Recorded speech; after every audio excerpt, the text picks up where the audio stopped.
Sou Marcos Inhauser. De 1987 a 1991, eu trabalhei como secretário da Pastoral de Consolação e Solidariedade do Conselho Latino-Americano de Igrejas, que tinha a responsabilidade de atender situações de direitos humanos e desastres na América Latina. Ao começar a ter contato com essas situações, eu percebi a necessidade pastoral de trabalhar as perdas que as pessoas sofriam nos desastres naturais, especialmente terremotos, vulcões, desabamentos. E com uma equipe nós criamos um trabalho que foi publicado depois como como Consolação e Vida, que foi traduzido ao português. Esse material publicado pelo CLAI se esgotou e quando voltei ao Brasil em 1993, eu reescrevi esse material e foi publicado como Opção pela Vida. Quando cheguei dos Estados Unidos em 1993, publiquei o Opção pela Vida, que se esgotou logo depois, e decidi, então, colocar esse material acessível em e-book. Publiquei 2 deles, e você tem aí o Doeu, e agora, o que faço? Que trabalha as perdas, e, em segundo lugar, um sobre a pastoral de consolação. Eles estão chorando, como posso ajudar? Diante disso, acessei isso tudo, mas nos últimos tempos, com a pandemia, e especialmente com o desastre e a tragédia de Petrópolis, eu decidi voltar à carga com esse material, e daí porque nós estamos trabalhando este curso. E esse curso, ele está elaborado, ele está feito em 4 encontros de 1 hora cada. Nós vamos trabalhar os temas que estão nesses 2 trabalhos. E vamos começar sem delongas. A Pastoral das Perdas, então, tem esse histórico que eu disse a vocês, e vocês vão encontrar também nesses livros isto, há uma trindade inevitável que toca na vida de todos nós. Não tem jeito de escapar. E essa trindade inevitável começa com as tragédias. E as tragédias são eventos que chegam sem aviso prévio, sobre os quais nós não temos nenhum controle, não deixam espaço para as possibilidades. A pancada na cabeça e pronto. As tragédias dividem as nossas histórias entre o antes e o depois. Podem ser provocadas por fenômenos naturais, terremoto, por erupção de vulcão, por inundações, por desabamentos. Podem também ser provocadas, tragédia foi o que aconteceu em Brumadinho, no sul da Bahia, e em Petrópolis, estes tempos que nós estamos vivendo, com essa chuvarada toda que deu. Há tragédias que são provocadas por outras coisas, por exemplo, um incêndio, um roubo, um acidente de carro, uma queda, um assalto, um sequestro. As enfermidades podem também se constituir em tragédia. Imagina, ter um infarto, um AVC, uma contaminação com um HIV, o aparecimento num câncer, você vai para o médico para ver o resultado e ele te dá a notícia. O assassinato também é uma tragédia. Tragédia para aqueles que tinham relação com o assassinato e que agora perderam a pessoa. Um acidente de trânsito ou de avião também é tragédia. Outro momento que nós temos, e outro elemento dessa trindade inevitável, são as crises. Diferentemente das tragédias que chegam sem aviso prévio, as crises têm começo, meio e podem ter fim. As consequências da crise, a tensão, a fervura de uma crise, podem ser administradas. Há certo controle que a gente pode ter sobre as crises. Podem ser mais ou menos intensas, dependendo das atitudes que tomamos ou as atitudes que as pessoas envolvidas tomam durante a crise, que pode subir a temperatura, como pode baixar a temperatura. As crises têm início e causa ou causas geradoras. Pode ser uma decisão errada. Pode ser a demissão de um excelente emprego. Pode ser um emprego prolongado. Ainda hoje eu recebi um e-mail de um rapaz, engenheiro de materiais, está 14 meses desempregado, tem filho, tem coisa para cuidar e não está conseguindo nada. E tem currículo. Há crises que começam por algo que dizemos ou fazemos. É impressionante quanta crise existe por palavras ditas. Minha esposa, que é terapeuta familiar, a toda hora está me contando um caso, outro ainda que ela não me diga de onde é, mas ela me conta, você acredita que o cara falou isso e virou um terremoto em casa? Você já pensou o filho que diz ao pai que ele é quadrado? Ou que ele tem uma supermãe? É crise com familiar na certa. Palavras, gestos, silêncios podem iniciar ou intensificar a crise. Mas são palavras, gestos e silêncios que podem acabar com elas. Prestem atenção. É uma palavra, é um gesto, é um silêncio que estoura. Mas é uma palavra, é um gesto, é um silêncio que pode fazer com que a crise termine. O diálogo, a negociação, o acordo, o pedido de perdão são formas eficientes de diminuir a intensidade das crises e encerrá-las. O terceiro elemento daquela trindade inevitável que nós colocamos no começo são as perdas. E a perda é aquilo que não mais temos acesso ou contato. Aquilo que se tornou irreversível, por exemplo, a morte. Aquilo que foi danificado e é irrecuperável. Vi esses dias o testemunho de uma pessoa lá de Petrópolis, que ele apontava para uma casa no alto, e ele dizia, eu construí essa casa, eu morei nessa casa há 35 anos, não posso nem chegar perto dela mais. Eles vão derrubar aquela casa. Não volta mais. É um danificado que é irrecuperável. A perda é esse balanço vazio, onde esse pai brincava com a filha. Ou onde ele se sentava para namorar e conversar com a esposa. A perda pode ser física. Um acidente que provocou uma deficiência. Lá onde eu fazia pilates, todas as vezes que eu estava lá, chegava uma moça em cadeira de rodas que tinha os 2 braços amputados e tinha metade das pernas amputadas. Jovem. E eu ficava olhando para ela e me perguntando como é que escova o dente. Como é que penteia o cabelo? Como é que se veste? A perda pode ser emocional. O rompimento de uma amizade longa, onde havia muita intimidade trocada, muita experiência, muita risada dada junto, e que por um motivo ou outro pode ter sido uma mudança, pode ter sido uma palavra dita, pode ser uma fofoca feita, e ela rompe. A mesma coisa em relação a uma relação amorosa.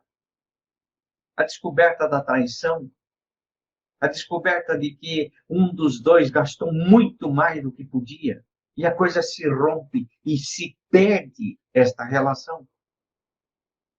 Ela pode ser econômica. A tragédia da perda de um emprego,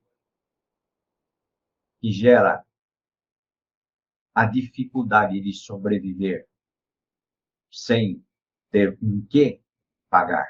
Há perdas evitáveis e inevitáveis. Há perdas por deixar ou ser deixado. Há perdas que são temporárias ou permanentes. Temporárias, ele perdeu o emprego e logo depois arrumou um outro.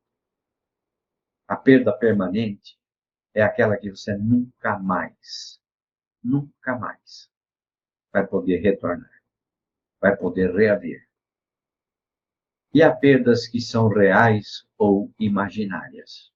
Porque uma perda é evitável, temporária ou imaginável, não significa que quem a está sofrendo a sofre em menor grau do que aquele que tem uma perda inevitável, permanente e real.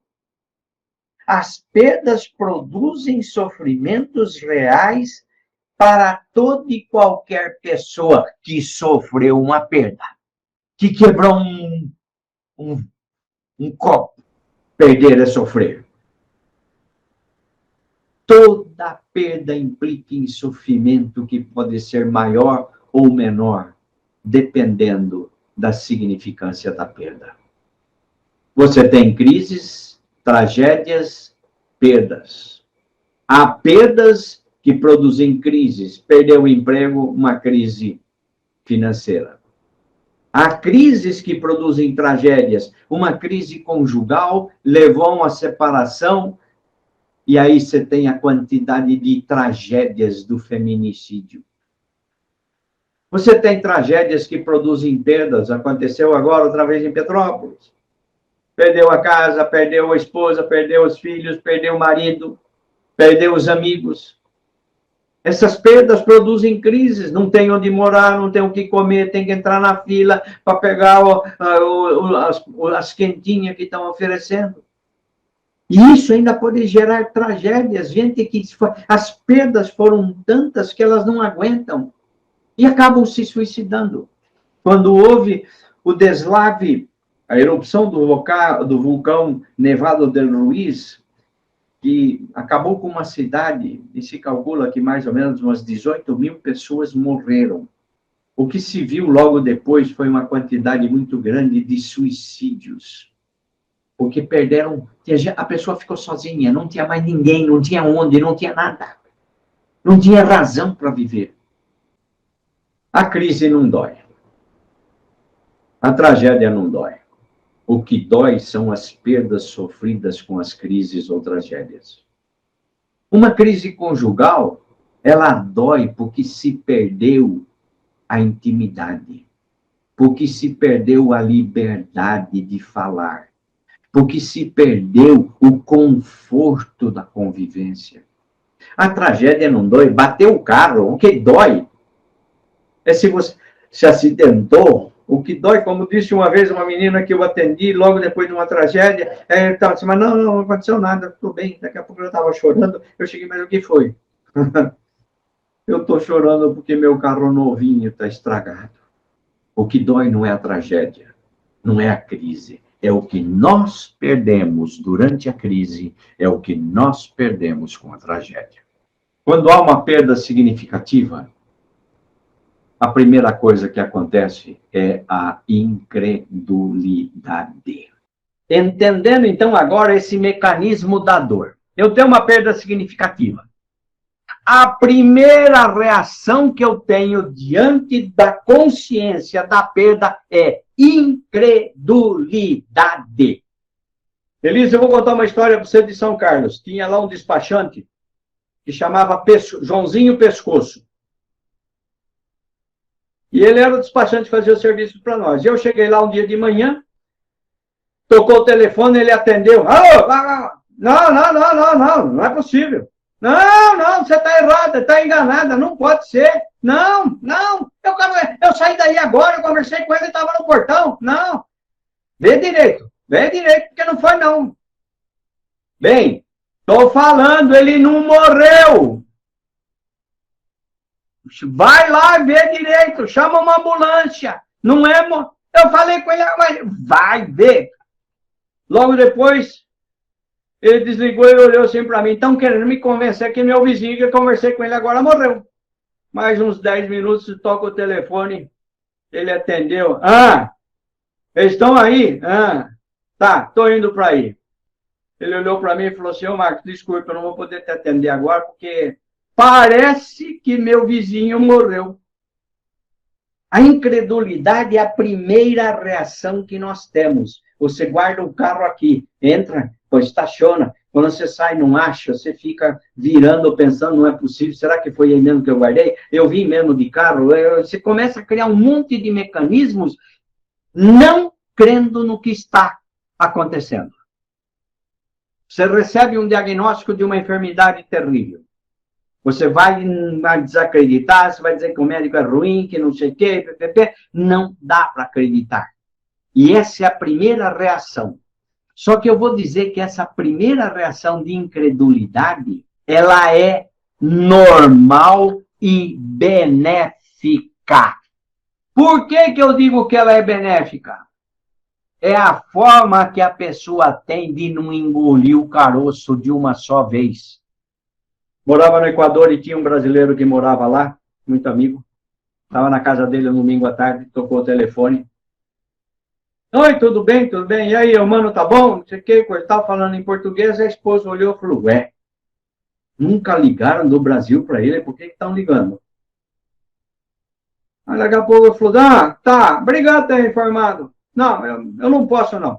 Eu não vou para aí não, porque o próximo voo é só sábado que vem. Vê lá o que vocês podem fazer. Ele desligou o telefone e voltou a conversar, a esposa falou assim, bem, quem ligou? Minha irmã. O que ela queria? Não, o pai morreu. Como assim? Não, o pai morreu. E você não vai fazer nada? Eu vou fazer o quê? Ele não passou pela incredulidade. Sabe o que aconteceu? Esse rapaz se envolveu com o alcoolismo depois. A incredulidade é terapêutica, porque ela funciona como um amortecedor para o baque da perda. Agora, eu tenho incredulidade e depois de um tempo vou começar a ter reações emocionais, que a gente chama de primárias, por causa da perda. E aí a gente vai ter ansiedade, a gente vai ter somatização. Eu me lembro de uma vez ter também já ajudado num acidente de carro, não sei o que. O cara estava ali do nosso lado, daqui a pouco ele olhou e falou assim, onde tem um banheiro? E ele saiu desesperado. Quando ele voltou, me deu uma diarreia. E foi a forma dele somatizar o acidente que ele teve. Dor de cabeça, taquicardia, dor na boca do estômago. São formas corriqueiras e normais da pessoa somatizar a dor da perda.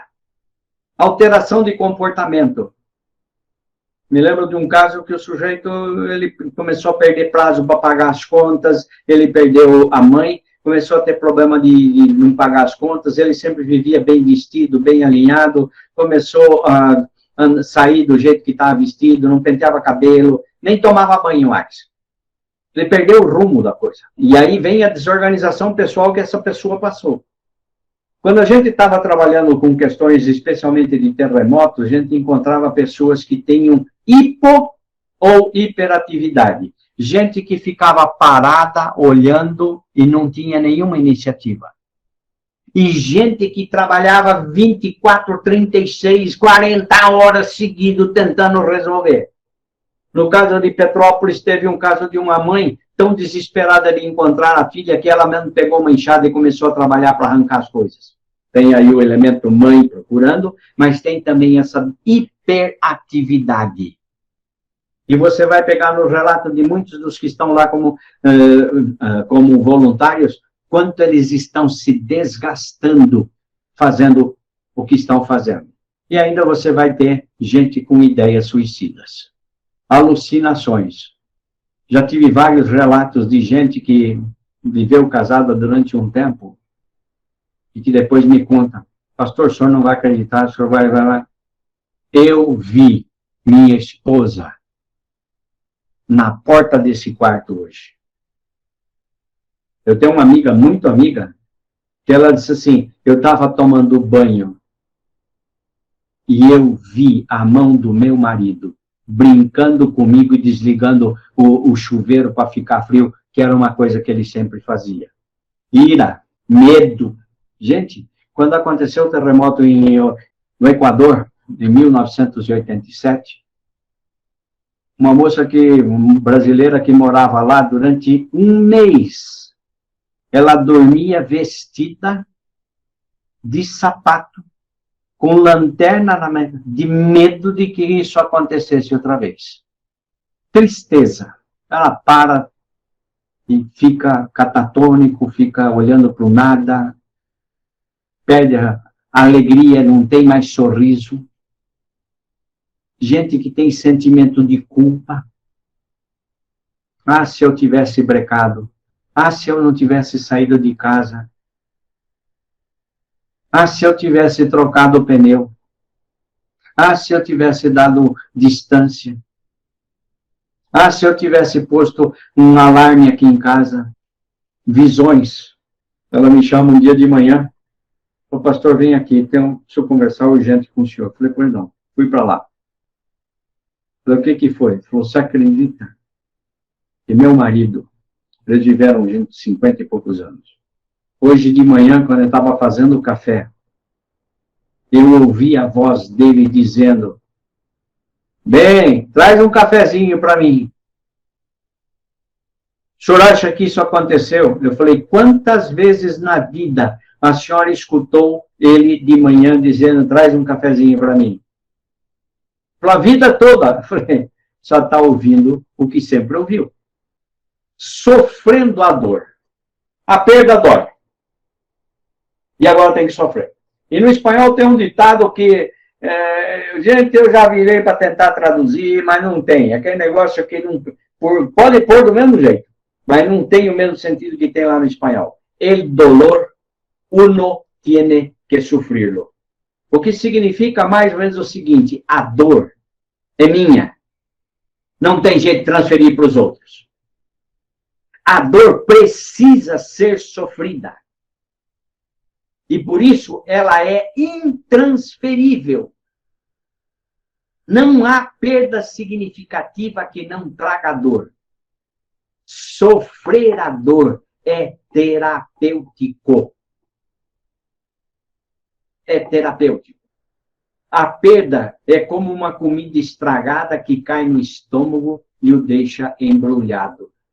Prestem atenção nessa metáfora. É uma comida estragada que eu comi.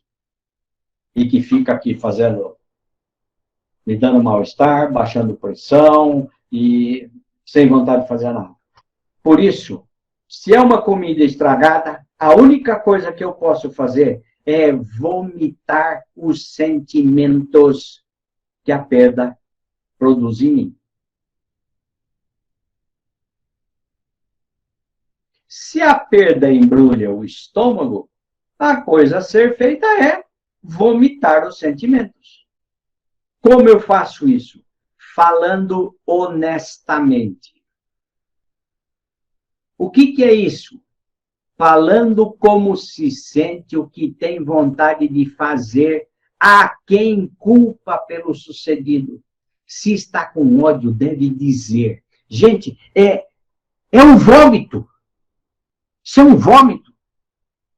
Veja, por isso ele tem que ser uma fala corajosa, porque a fala honesta requer coragem.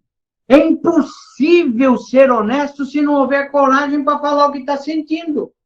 Precisa dizer. E aqui eu vejo que muitos cristãos têm medo vamos dizer assim, de nomear o Satanás que está dentro do estômago. De dizer o que é que está sentindo. Tem vontade de pegar pelo pescoço e torcer. Há pessoas que querem filtrar as palavras, evitando as palavras mais duras. O falar catártico, catarse é esse vômito. É a erupção espontânea de palavras, o vômito de sentimentos. Há que usar-se palavras carregadas de emoções, e algumas vezes tais palavras podem ser até palavrões. Vou contar para vocês uma história que é piada, é nojenta, mas que explica isso aí. O cara estava no bar e dá-lhe uma pinga e um pastel, uma pinga e um pastel, uma pinga e um pastel. Depois de lá de uns tantos, o estômago dele embrulhou e não sei o que, coisa e tal, e vai e vem. Ele saiu para fora e ele vomitou, mas ele falou assim, a pinga vai, mas o pastel fica. E fechou a boca. Que ele não queria perder o pastel que tinha comido. Esse filtro não pode haver na catarse. Não é para dizer só o que eu gosto, não é para dizer só o que eu posso. Tem que pôr tudo para fora. O processo catártico implica em reviver os fatos. Tem uma universidade no norte de Chicago, que eu estou tentando lembrar o nome dela agora, que eles desenvolveram um processo terapêutico, isso já tem muitos anos, para trabalhar com mulheres que foram estupradas, violentadas. E a primeira coisa que eles tinham que fazer é trazer as pessoas e fazer as pessoas reviverem os fatos. Não ser estuprada novamente, mas que elas tivessem essa vivência de poder olhar, havia isso, havia aquilo, estava em tal lugar, a pessoa estava aqui, a pessoa estava ali, reconstruindo esse ambiente. Depois disto, é reviver usando o pretérito. Eu estava, eu falei, eu vi, ele foi, ele veio, ela veio. Ou o presente, o que dá maior realismo. Ela está aqui, eu digo, ela diz, etc. É o reviver e usando frases como se fossem agora. Há pessoas que preferem fazer isso de olhos fechados, tentando rever mentalmente as cenas. Outros há que preferem reconstruir a cena no próprio local onde os fatos se deram. Eu me lembro de uma aluna de teologia que eu tive, e eu estava dando esse curso, e ela tinha sido abusada. E foi interessante porque ela estava num grupo que estava evangelizando em praça pública, e ela ficou tal, e um rapaz queria conversar com ela para que explicasse melhor, que ele não tinha entendido a pregação, e esse rapaz depois abusou dela. E quando eu falei que há pessoas que preferem voltar ao local da cena, ela falou, me explica isso melhor. Na próxima aula, ela voltou e falou assim, eu voltei lá. Por que que ela fez isso? Revisar os fatos. Nessa etapa, a pessoa é encorajada a dizer o que não disse. Muitas pessoas se culpam por não terem dito algo, por não terem pedido perdão ao pai que falecia, por não terem agradecido a vida de companheirismo. Gente, é impressionante a quantidade de gente que diz que queria ter chegado mais cedo para ter dado um beijo na mãe que estava falecendo. Ao revisar os fatos, a pessoa tem oportunidade de fazer o que gostaria. Isso deve ser dito na ausência da pessoa, mas de tal forma que a enlutada sinta que está dizendo à própria pessoa ausente. Vou contar duas histórias e uma delas está aqui, mas deixa eu contar. Eu tinha um rapaz, trabalhava com uma igreja, e ele um dia apareceu em casa, e ele tinha muitos problemas de pressão alta, enfim, ele era um poço de problemas. E ele veio aqui em casa, ele falou, ele começou a contar a história dele, de como o pai tinha falecido, ele andava pela cidade com o pai tinha uma carrocinha que pegava caixas e coisas reciclável, e ele ficava em cima da carrocinha, e era o melhor período que ele via. Dava um risado o tempo todo. O pai morreu. 2 meses depois, a mãe morreu. E ele foi morar com as tias. E ele veio e contou tudo isso para mim, tudo isso. A certa altura, eu falei para ele, vamos fazer o seguinte. Peguei um papel de carta, uma caneta, falei, escreva uma carta para o teu pai. Mas punha na carta o que você quiser. Esse rapaz era homossexual. E ele pôs. Aí eu dei um envelope para ele e falei assim, põe o nome do teu pai, onde é que ele está? Ah, ele está enterrado no cemitério de tal lugar. Eu falei, tá, põe aí. Aí ele falou assim, só que eu quero que você leia essa carta. Eu li. Coloquei no envelope, fechei, falei assim, agora você vai fazer o seguinte, você vai sair daqui. E quando você puder, você vai lá na sepultura do teu pai e vai ler em voz alta isso para ele. Uns 2 anos depois, eu encontrei com ele. Você fez? Fiz. E minha vida mudou depois disso. Um outro exemplo está aqui. No encontro que a gente realizava, uma senhora chegou cheia de problemas. Ao final, nós pedimos aos maridos e esposas que escrevessem uma carta ao sogro e sogra, agradecendo o marido e a esposa que tinham, porque ela escolheu alguém que ela achou que tinha predicados, e quem tinha ensinado o marido e a esposa eram os pais, o sogro e a sogra. Essa jovem veio até mim e falou assim, se ela podia escrever uma carta para sua mãe, em vez de para a sogra. E ela disse, eu estou separada e não sei o que eu posso agradecer na vida da minha sogra. Concordamos. Ela foi para um canto, e foi quando ela me disse que a mãe já tinha morrido. E eu disse, faça assim mesmo a carta. E eu percebi que enquanto ela estava escrevendo a carta, ela estava chorando. Quando terminou, ela veio até mim, a Sueli, e perguntou, e agora, o que eu faço? Eu falei, aguenta um minuto. Quando eu reuni o grupo outra vez em círculo, eu pedi que ela olhasse para todas as mulheres que estivessem ali, que estavam ali, e ela escolhesse uma que mais se parecesse à mãe dela. E eu fui até essa mulher que ela disse que parecia a mãe dela, e eu falei assim, sou o carteiro e tenho uma carta que parece que é da sua filha. A mulher pegou a carta e começou a ler em voz alta. E olhando nos olhos da jovem. Ela acusava a mãe de não havê-la educado, de não havê-la cuidado, nem compreendido as suas necessidades emocionais. Terminada a leitura, a senhora que leu a carta olhou nos olhos da moça e disse, filha, você tem razão. Eu tentei fazer, mas eu errei. Você me perdoa?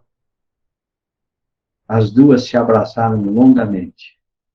E depois de um tempo eu fiquei sabendo que essa moça tinha acertado a sua vida. Uma perda que ela teve da mãe, mas uma perda que ela sentia que a mãe não havia dado atenção a ela. E ela pôs isso para fora na sua catarse. A terceira etapa do processo catártico. A pessoa é encorajada a voltar a viver a cena traumática depois da revisão processada. Ou seja, ela vai revisitar a cena revisada. No caso anterior, teria sido pedir à jovem que voltasse a viver com sua mãe, ainda que de forma invisível, tendo ouvido o pedido de perdão e declarado sua disposição em perdoá-la. Este revisitar a cena revisitar a cena revisada, que foi aquele caso daquela moça que foi lá no lugar onde ela foi estuprada, e ela voltou, quando eu falei disso, ela voltou, ela falou assim, agora eu tenho controle da situação. Agora eu sei. Ela tem essa capacidade de dar ao enlutado uma nova perspectiva, vendo que agora ela tem consciência dos fatos que causaram o trauma. No que se refere ao controle das emoções e reações na perda significativa, há alguns que advogam que a catarse e o luto devem dar completa vazão aos sentimentos. No entanto, há limites culturais e religiosos que as pessoas, de forma consciente ou não, usam e devem fazê-lo porque poderá dar a elas a consciência de terem caído no ridículo, o que seria uma atenção a mais para ser trabalhada.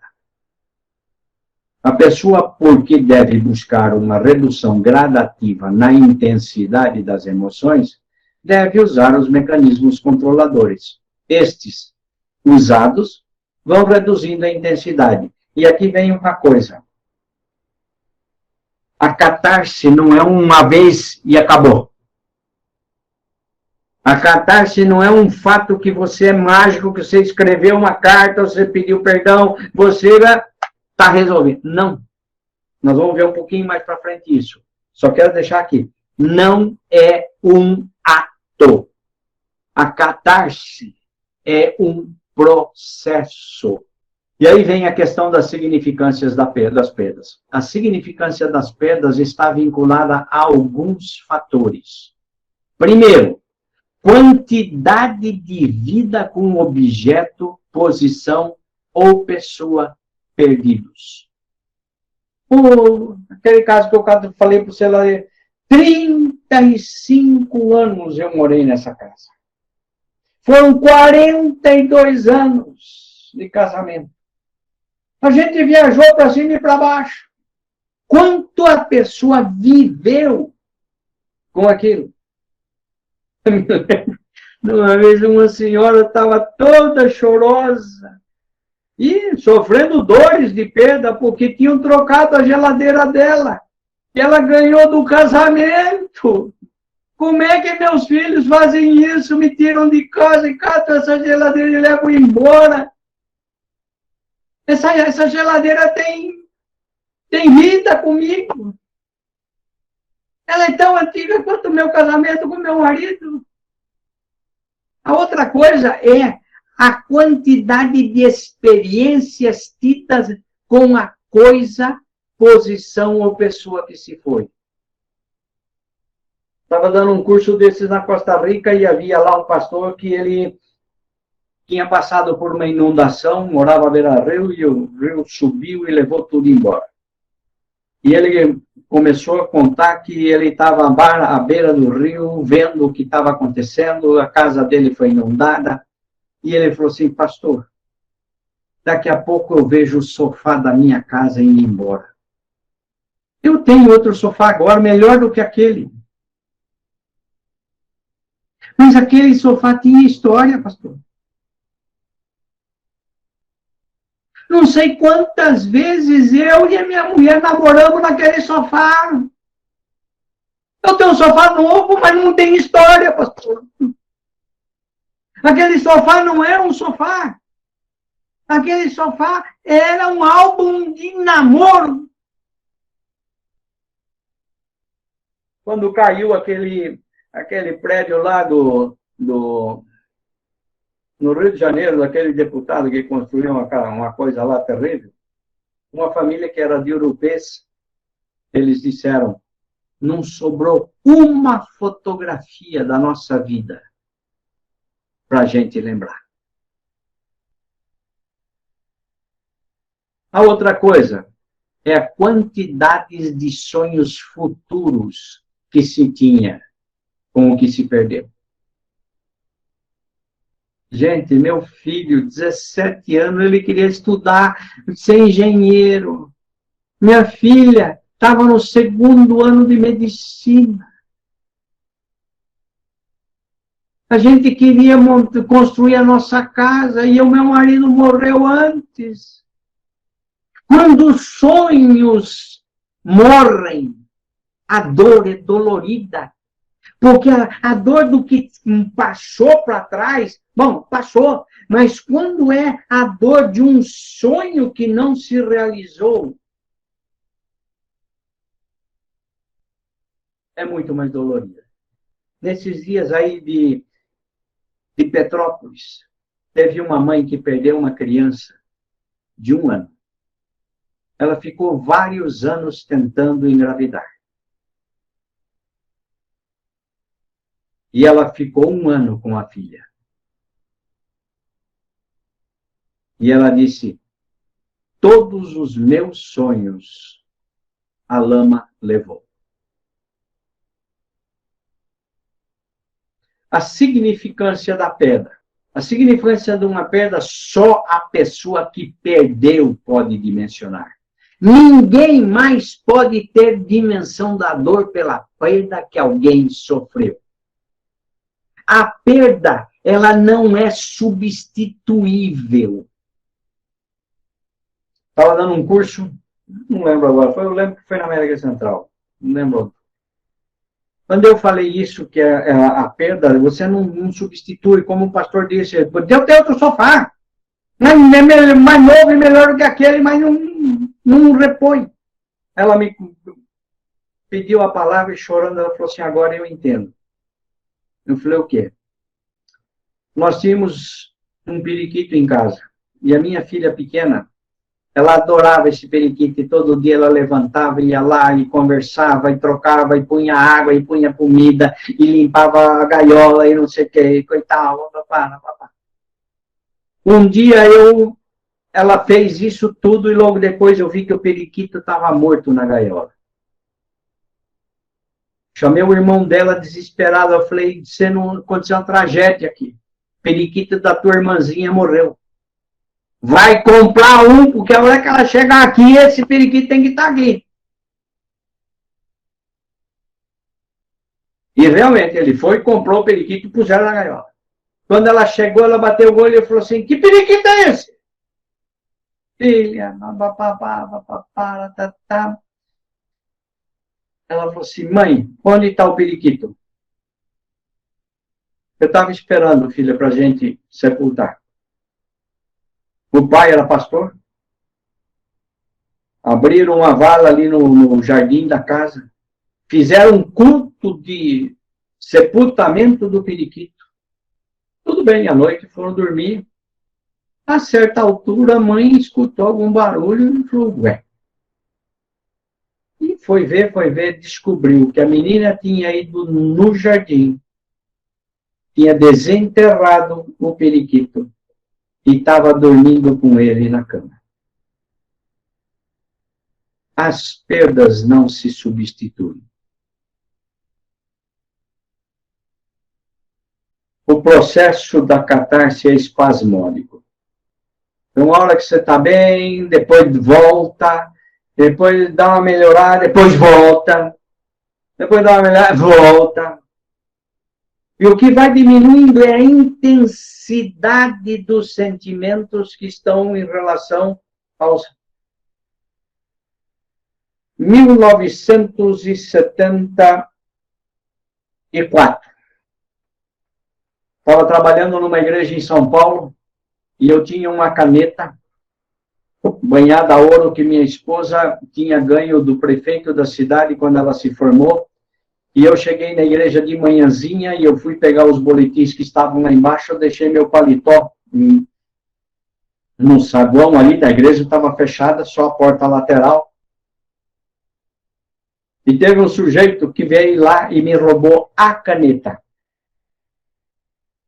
1974, são 26 mais 22, são 48 anos. E há vezes que quando eu recordo disso ainda... que aquela caneta era significativa para mim. Então, gente, esse processo de perda, de dor, de pôr para fora, eu queria que vocês conversassem e me ajudassem agora colocando ou alguma experiência, como vocês veem isso, e eu vou começar do que eu tenho na tela aí. Oséias, sua vez. Cara, você está falando aí, eu estou lembrando da minha perda, que tem 3, 4 anos aí, mas é a perda, assim, que depois de muitos anos consegui comprar um apartamento e tal, depois me endividei e tive que vender o apartamento. E não foi só o apartamento, foi a perda de muita coisa que estava dentro do apartamento, que eu fui morar num apartamento menor e não cabia as coisas que tinha dentro do apartamento. O que mais me doeu foi desfazer da minha biblioteca. Eu conheço isso. Então, rapaz, a metáfora que eu tinha para esse significado é uma amputação. Sim, é muito boa. Eu tive que me desfazer na minha biblioteca também. Tem hora que eu olho aqui para os meus livros e falo, está faltando aquele um que eu preciso dele. Dói. É amputar parte da vida do Egito. Você tem muita razão. Daniel. A grande perda que eu tive foi recente, foi da minha mãe. E, inclusive, um pouco antes de começar a aula, estava batendo uma saudade gigantesca dela. E o Marcos falava de incredulidade, às vezes ainda bate algumas incredulidades, né? É a vontade de pegar o carro, ir lá no Vila União, chegar, encostar o carro e já dar um beijo nela deitada na cama, né? Como ela ficou alguns anos, né? E curiosamente, ontem, uma prima que eu não conheci, uma prima de 2º grau, infelizmente morreu em Mogi Guaçu. Ela estava voltando de uma festa com a família de moto e 29 anos, ia fazer 30 agora, dia 17. E ela enroscou no fio do telefone, infelizmente houve um corte na altura do pescoço e quando o SAMU chegou já estava em óbito, né? Apesar de não tê-la conhecido, mas bateu uma dor, sabe? Enfim. É isso. Lilian, você tem alguma coisa para dizer? Eu me lembrei, tem várias coisas, mas eu me lembrei de uma primeira perda muito grande, que foi de uma cachorra que cresceu comigo, e dos 13 aos 23 anos, ela foi minha amiga, minha companheira, andava até de moto comigo. Só que eu não chorei na hora. Eu despedi dela, ela precisou ser sacrificada, eu despedi dela, falei, ela olhava com aquela carinha, Mas eu saí e falei assim, poxa, não é possível, é um animal. Eu gosto dela, mas... E fui para um acampamento da igreja. Quando chegou lá, começou a rodar tudo. Eu tive uma primeira crise de labirintite, que eu nem sabia o que era isso. Tiveram que me levar para casa, me levar o carro junto, porque eu não chorei aquilo. Sim. E eu somatizei de uma forma, assim, muito forte, né? Porque aquilo me derrubou, eu tive que fazer um tratamento de meses. E foi a primeira grande perda que eu tive. Lilian, você tem uma coisa para compartilhar com a gente? Boa noite, tudo bem?